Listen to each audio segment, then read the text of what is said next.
If we are perfectly being honest with ourselves, it is true that this particular time revolving around our current Star Citizen patch, Alpha 3.70.2, is not the most exciting there has ever been so far as the gaming experience is concerned. We are in fact in the middle of what we could call a transition period happening between two major database wipes and waiting for an upcoming update that will probably suffer from major delays given how important the new tech it was going to bring is going to be.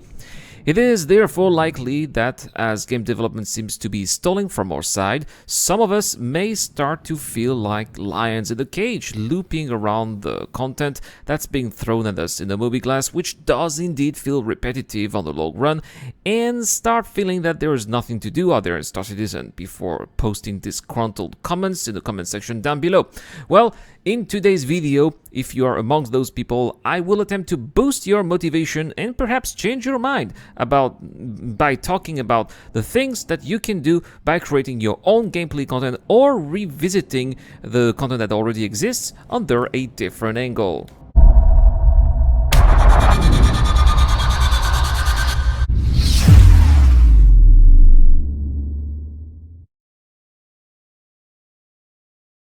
Hello and welcome to the channel, it's the Eradicator, and into this video we will go off the beaten tracks by having a look at the things that you can do without being taken by their hand by the mission CIGs have made for us in the mobiGlas, which, if we are being totally honest here, do feel a little repetitive if we're doing them over and over again. Now, because of the wipe that will accompany Alpha 3.18, which will be the next major patch, I will also avoid talking about any character progress done through the accumulation of wealth, such as mining, since, for example, well, all of that will be deleted by the end of the current 3.70.2 patch cycle anyway. No, where I see value in playing Star Citizen right now is with skill progression, how good you can become at certain aspects of the game, and also the acquisition of a deeper understanding of game mechanics in order to be able to take an edge over those who would just have given up and moved on until the next major update. You see, Star Citizen is not one of those games in which all you have to do to make your character stronger is to play longer. There are no experience points in Star Citizen, and there are certainly no skill trees either. All of your progress is made by honing your own skills as you play the game, and that is, of course, if you make the effort of analyzing your shortcomings and learn from your mistakes. Therefore, in order to be a better pilot, all you need to do is to fly regularly. To be a better trader, you need to learn what the best trade routes are by yourself, and how to avoid parrots, and how to maximize your revenue per hour. You need to trade more to become a better trader. You also need to mine more to become a better miner as well. For example, you should know where the most valuable ore are, or maybe how to mine it effectively. You need to go out there in the verse and mine to be a good miner. Also, you need to go out there in the verse to be a good ship captain as well. You also have to recruit the right people, manage them appropriately. But how do you do that? You do all of that by making mistakes, by going out there and fail miserably and trying again with a different approach until you achieve the desired result. And then, by then, you will eventually find the right formula that you are going to keep, and eventually you'll improve your own formula to improve your efficiency to the point where you are considered eventually one of the best there is out there, just like these fine gentlemen that you can see here on screen. So next you may ask, but Erad, how do I improve my skills when there's no gameplay provided by the developers? Well, first, nothing prevents you from taking one of the missions from the mobiGlas and doing it for the 200th time. While it may not sound that much fun at first, it can actually be if you set your own restrictions for yourself. For example, you may have reached level 5 bunker missions a long time ago. That's great, right? But how often do you do that with light armor and the pistol only?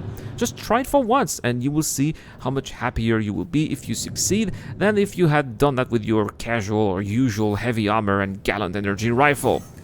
You may be shredding high-risk targets bounties with your Saber or your Scorpius, but have you tried with the swift and nimble Origin M50? While these challenges may sound trivial, they do over time significantly broaden your array of possibilities in the game, while also offering you new expertise you wouldn't have acquired otherwise. Other area of improvement would be your flying skills, which will at one point make a difference between life and death, either against a larger group of NPCs or against a player, or worse, a group of players that would have come after you. That is why a place like the Snake Pit was created on Clio for Star Citizen Survivor 3.70.2. Try to fly there at least one lap at high speed over there without dying, and you know what I'm talking about.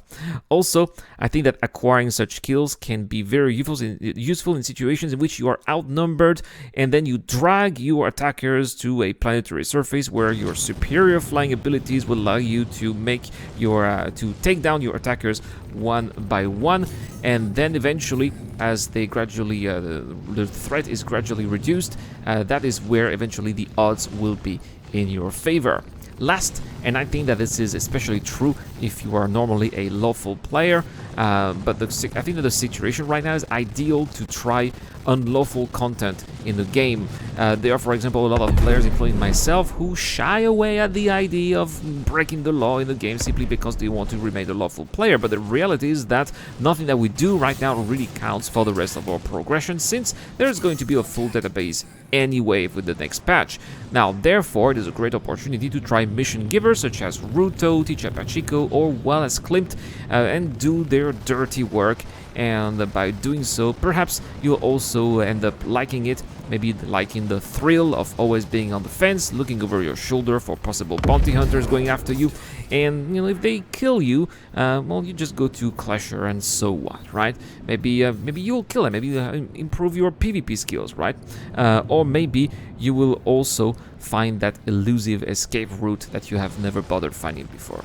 Anyway, there we have it, guys. Some reasons why I believe that there is, in fact, something to do in Star Citizen right now. It is actually up to you to define your own objectives. The developers are not always going to take you by the hand, and also believe that I don't think that they should do that, because that is what makes it a sandbox game. The power of creation players have in order to create their own gameplay loops themselves. But let me know in the comment section down below, guys. Do you still play in 3.70.2? How do you keep yourself busy? Let me know in the comment section, and you can get to win a Gladius Showdown Edition.